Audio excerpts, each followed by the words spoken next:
We're honored to have David Pennington here. And David, thank you very much for coming, and we hope that we're able to provide some energy for you to continue the work that you started in the past, because you're not yet across the finish line where we all need to be, and we appreciate it. Not to feel any pressure from us. You understand. Thank you, Michael.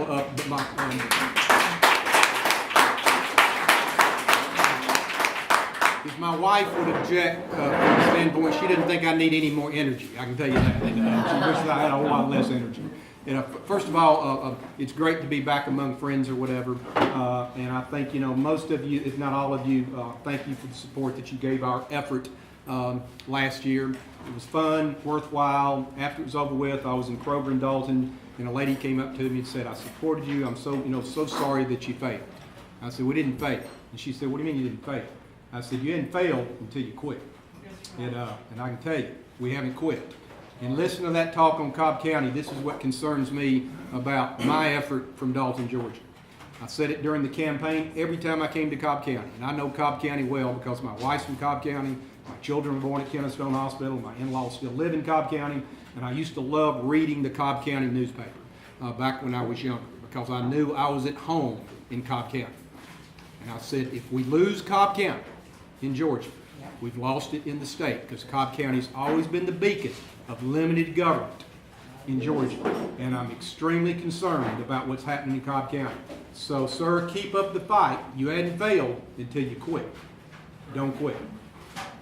I passed out a thing knowing that I was at the Madison Forum, and I wanted to quote from James Madison, one of my favorite quotes, and understand how I feel about James Madison. He is the second most important of the Founding Fathers. Period. Nobody even close. Not Thomas Jefferson, not Benjamin Franklin, James Madison, because he understood what this country had to be based on a foundation of limited government.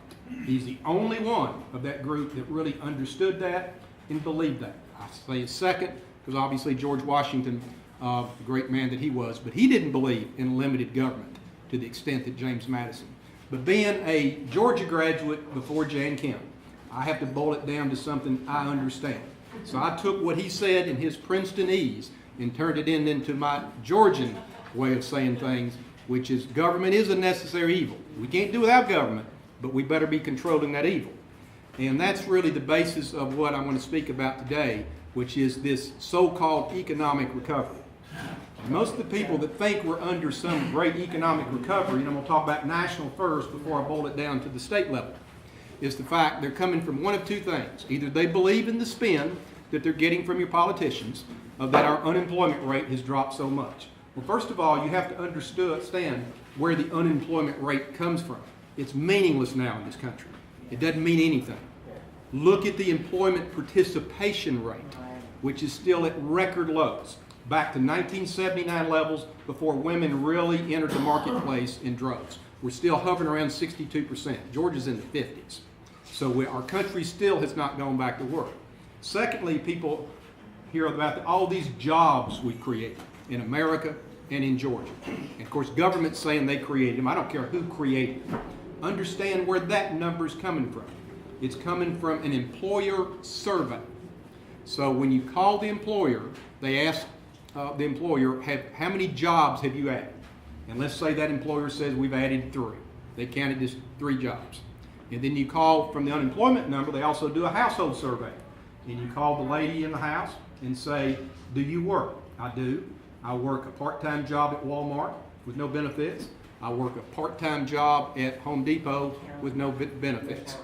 She's counted as employed. Before, she was working full-time for whoever with benefits, making more than she's making in those 2 part-time jobs. But in the jobs created, she created 2 jobs. Those numbers are meaningless. Look at what's happening to incomes.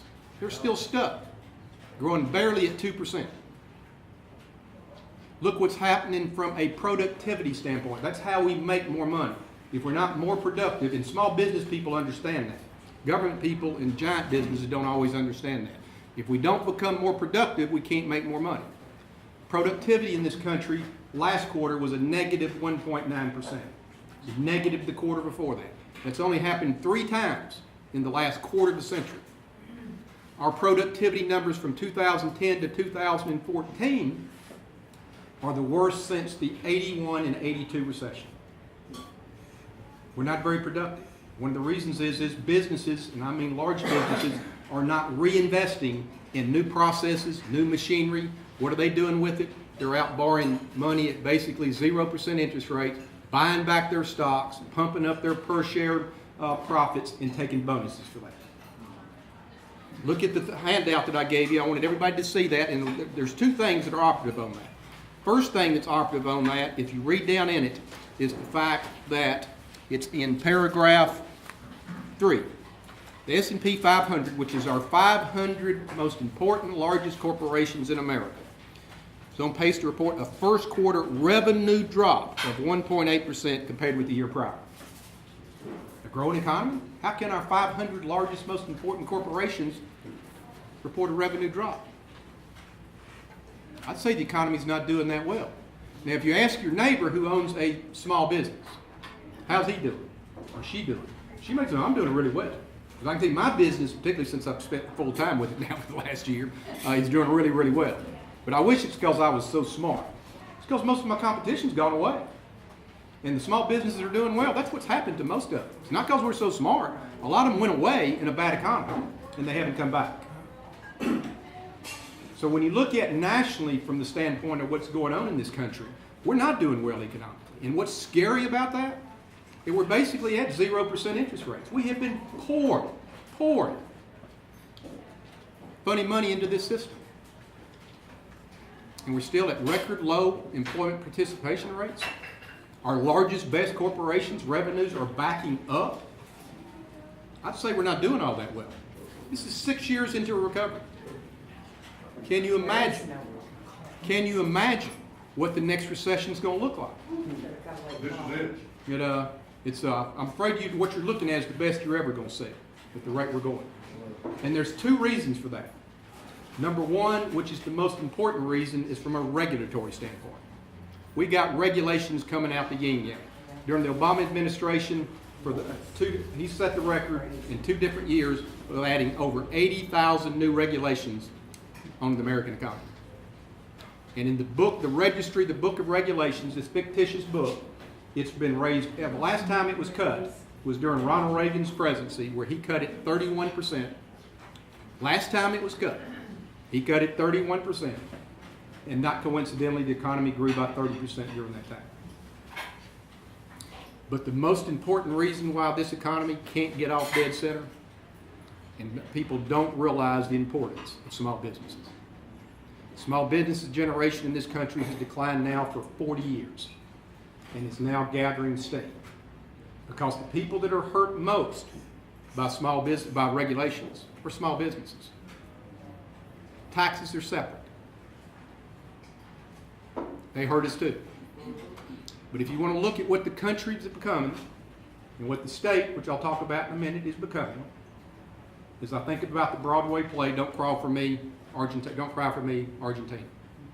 That's what we're becoming in this country, is a giant Argentina, made up of the top 1%, a lot of poor people under them, and government officials getting rich. Crony capitalism. This country is becoming the center of it.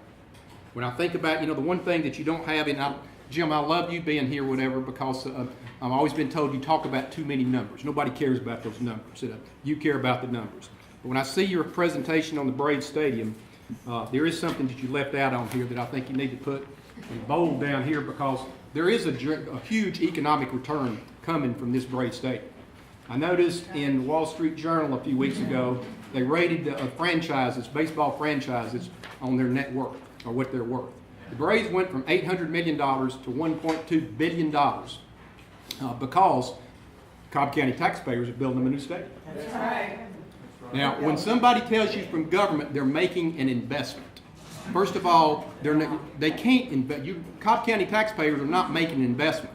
Investment is when you voluntarily part your money to IBM or whoever, your small business. That's an investment. When you're required to send your money in for them to send that money somewhere else, call it what it is. It's wealth redistribution, period. And in this case, the wealth redistribution is going from a lot of poor people, middle class people, to John Malone, the CEO of Liberty Media, who's worth $16 billion. All you Cobb County taxpayers, he thanks y'all for that. And also some of these numbers in here, I'm not going to quibble with all the numbers when they talk about some of these new taxes. Other taxes are going to go away because they're taking business away from another area of Cobb County, because Cobb County, Fulton County, Gwinnett County, Whitfield County is not growing that rapidly to be able to just add to the income stream as far as what's going to happen in Cobb County.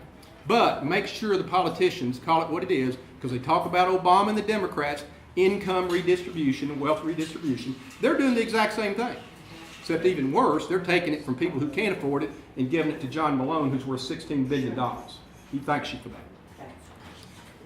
If you look at how you're going to get this economy going again in this country, and understand this, and people need to understand this in full disclosure. First of all, I am a limited government conservative first. I'm attracted to the Republican Party only for this reason. I think I have a better chance of changing the Republican Party than I do the Democrat Party. I'm not going to change that. I'm not going to change the Communist Party and Social Party. At least the Republicans, for the most part, try to say the right things. They don't do the right things, but they try to say the right things. Second thing is, I'm a third-generation small business person. All my clients are small business people. So obviously, I have a great affinity for small businesses, but I also have the facts to back it up. And when you look at what makes economies leap forward, and right now in this country and in this world, we need a great leap forward because we're all going broke together in the world. You look at what makes that leap forward is innovation. And people think innovation is government or these giant corporations pouring billions of dollars into some one idea that's going to make this big leap forward. Let me tell you what real innovation is when a free society are making millions of small bets on things they've never heard of and they've never seen. That is innovation. That's what made this country great. And if you want to look at the 1%, when they're trying to pour this inefficient use of billions of dollars, think Google. Google, we never heard of Google 20 years ago. Small business, they invented the greatest search engine in the world, absolutely dominate that business. They're worth billions of dollars now, have billions of dollars on their balance sheet, and they're using a lot of that billions of dollars trying to find the next leap forward.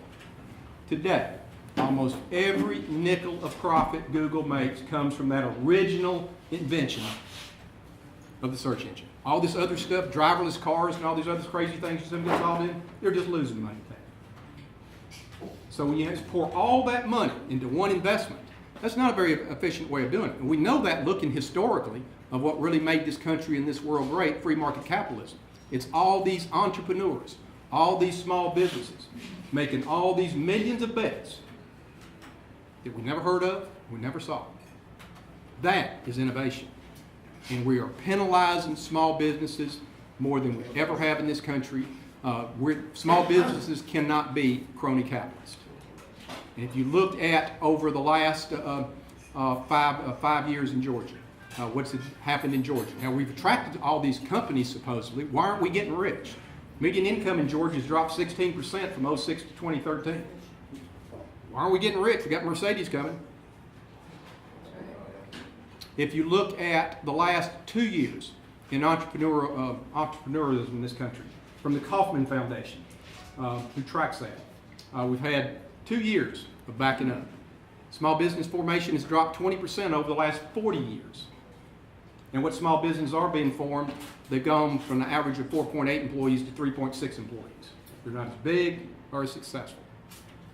Because we are the ones that cannot handle all these regulations. We're the ones that can't be taxed to death because we're paying the full tax amount. I find it fascinating, to bring it back to Georgia, that Mercedes, bringing front office employees, paying for the most part six-figure salaries, driving Mercedes from New Jersey, the highest tax state in America. But they weren't going to come unless we abated the taxes on their cars. You got to pay them. I got to pay them. And guess what? I got to pay them in Dalton, and I'm not clogging up your freeways down here. Mercedes employees are going to be on that freeway. And if you think you're going to create wealth by crony capitalists locating a few jobs in your state, it's never been done before. There's a book written on it. from a lady from the University of North Carolina said after 70 years, southern states had perfected crony capitalism, rewarding what they call, once again, I love government speak, incentives, bribes, to locate a plant in your state. We're still as poor on a relative basis with the rest of the country as we were when we started that. Because you can't take my dollar and give it to somebody else and call that wealth creation. And then what he's going to do with that dollar is take the profits back to wherever they are, in this case, Stuttgart. And if you look at Georgia, and when you look at Georgia, if you want to look at wealth, you better look at Metro Atlanta. Because being from Dalton, I can say this. If Metro Atlanta's not going, the rest of Georgia's going nowhere.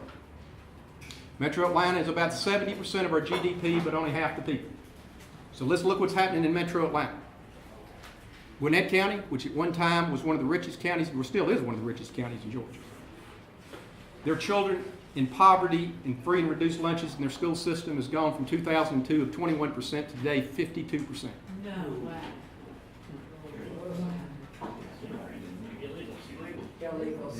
I don't care what it is. I'm just telling you. If Metro Atlanta can't get going again, the rest of Georgia's going nowhere. What built Metro Atlanta? Front office of Fortune 500 companies that we bribed to move there? I don't think so. I think it was companies like TBS with an entrepreneur like Ted Turner. I think it was like Coca-Cola back in the good old days of Coca-Cola. Scientific Atlanta.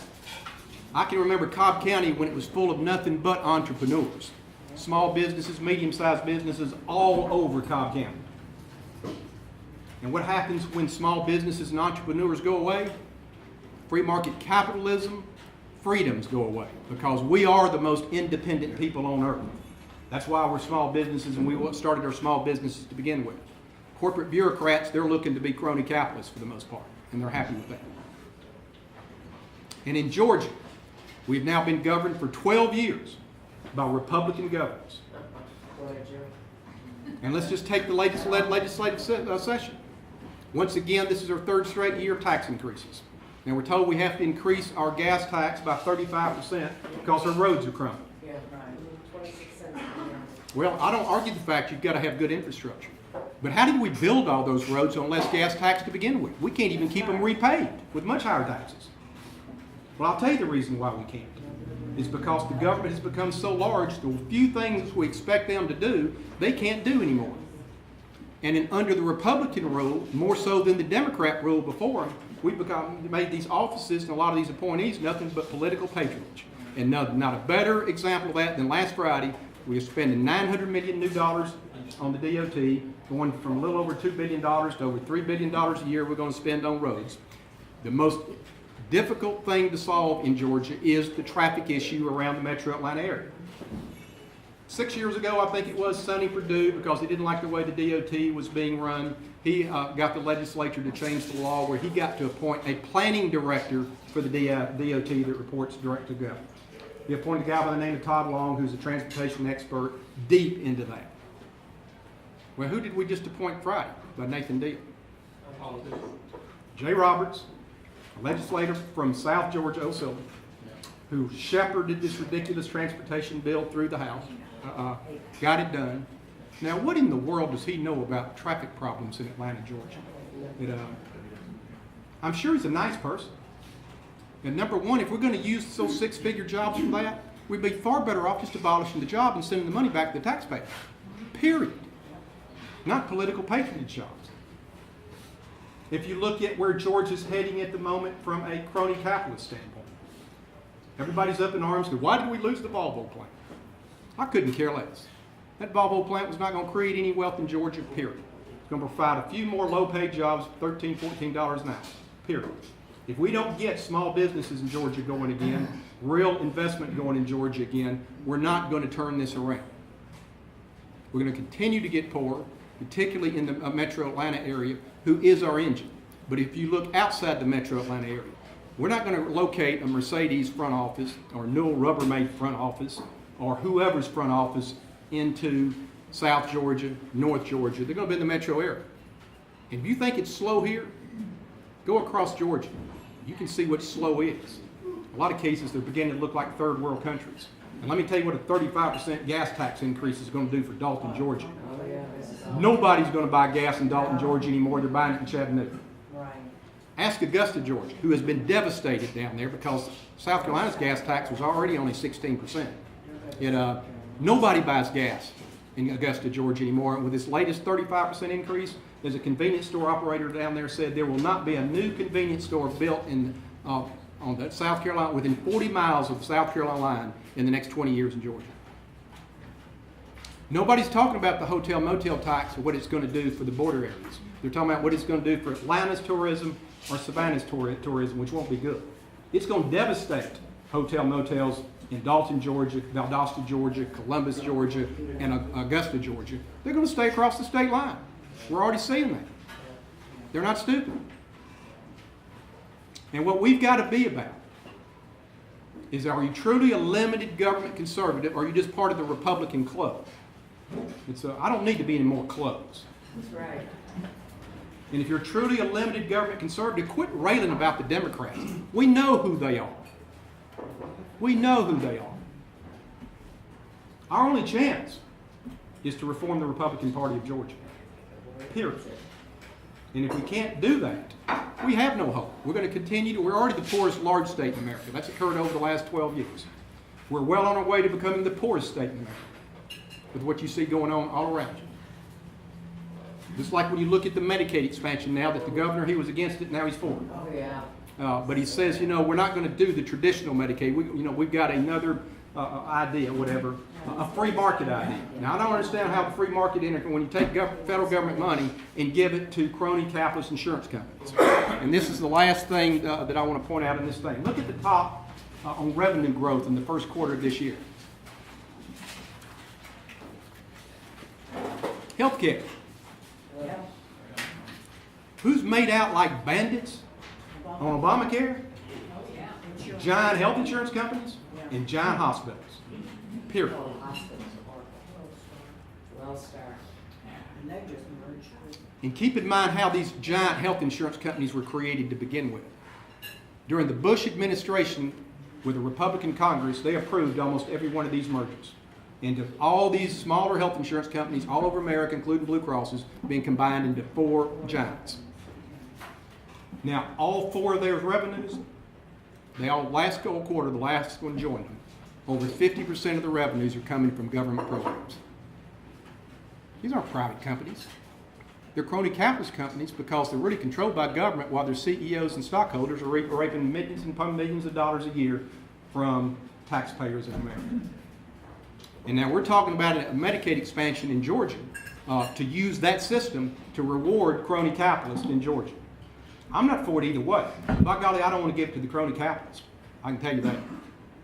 And if you want to look at 2 examples of what's happened to small businesses in this country, that if we don't change and change quickly, we don't have a future. And I'll start with healthcare first. Small doctor offices, which is, first of all, people need to understand us in small business. We're our own ecosystem. We do business with each other. As one of us dies, it hurts us all. When people forget, small doctor offices used to be, they are small businesses, the ones that are left. But they're having a harder and harder time competing as small doctor offices. They're knocking them out. Well, part of the productivity thing, they're selling out to hospitals, That's right. right and left. Well started. Well, I can tell you, first of all, what happens when you do that. When you look at the productivity nosedive in this country, well, I can tell you when a doctor sells out to a giant hospital and is put on salary, he's working 8 hours a day. When he owned his own doctor practice, he was working 12 hours a day. He was an entrepreneur. He enjoyed the business he owned. And let me tell you what the government's doing to them. If you sell out to a hospital system, in many cases, the Medicare reimbursement goes up by 50% or 100% if it's billed under a hospital versus a single doctor practice. Wow. Now, your government's telling you, well, it's going to be more efficient with these accountable care organizations. Well, if they're more efficient, why aren't they reimbursing them less? What that's doing is killing small doctor practices, killing small business in this country that hurts the rest of us small businesses, because all those guys were doing business with local accountants, local insurance agents, local lawyers, whatever the case may be. Second part of that is banks, small banks. First of all, small banks did not create the nightmare of '08. The nightmare of '08 was created by giant Wall Street banks and the federal government. But people all think that what all small banks were doing was lending money to small businesses. That's why it's a negative going away. They did far more than that. First of all, they were small businesses. And when you look at the income stagnation in this country, people forget a lot of cases small businesses were competing with large businesses, making them raise their wages to keep their people. If not, we took them. Or in a lot of cases with large banks, the smarter banker would leave and start a local bank. And the thing about small banks were this: I don't care how risky they were. When a local small bank went down and hurt the local people in that area, it certainly didn't threaten the entire financial system. And I can tell you, they also had to loan money out to small businesses much more than what large banks did. But what happened? Everybody knew the large banks created the problem. Now they're bigger today than they were 10 years ago. And when you look at all the regulations that are being passed, they don't mind those regulations. They've got staffs upon staffs upon staffs to handle those regulations because they know it's hurting their competition, the small community bank who's going away. And I can name you example after example after example the way the government is affecting small businesses, which is affecting our economic stagnation, which is also affecting everybody's wages. Walmart. Everybody thinks they're the bastion of free market capitalism in the world. You know where 25% of your food stamp money goes to? Who it goes to? Walmart. Wow. You think they don't have an army of lobbyists in Washington, D.C. making sure that food stamp program stays as lucrative as it is? They're not free market capitalism. They're crony capitalism. They're the largest employer in America. You know who the second largest employer in America is? When you look at these job figures, whenever you see the job figures, the second largest employer, and private employer, is Kelly Staffing Services. We're all becoming rental employees. Part-time, yeah. And when you look at Georgia, a lot of the things that they gained in jobs over the last few years, two things: hospitality and tourism, which is about to come to a screeching halt with what they did in the legislature this year, and what they call business services. Now, there's a lot of things in those business services, but the main number driving that are temporary employment agencies. Part-time jobs with no benefits. Those are the facts. And if we don't get small businesses going again in this country, you've seen the best economy we're going to see. And we can't stand any more regulations. We can't stand any more taxes. But here I am in a state that has the highest income tax in the South, 8th highest in America, has the highest automobile taxes in America and the South, has the highest now hotel-motel tax in the South, one of the top 7 in America. Second highest gas tax, with the inflation adjustments they're going to have over the next few years, probably is going to become the highest gas tax in the South. We can't survive like that anymore. But those are the facts that you don't get in a lot of other places. Those are the real numbers. They're not pretty numbers. But once again, you and I haven't failed until we quit. And I can tell you there's plenty of Republican leaders across Georgia hoping, because I'm a private business person. That's what I enjoy doing. Wish I could stay there all the time and be a private business person. Wish I would just go away.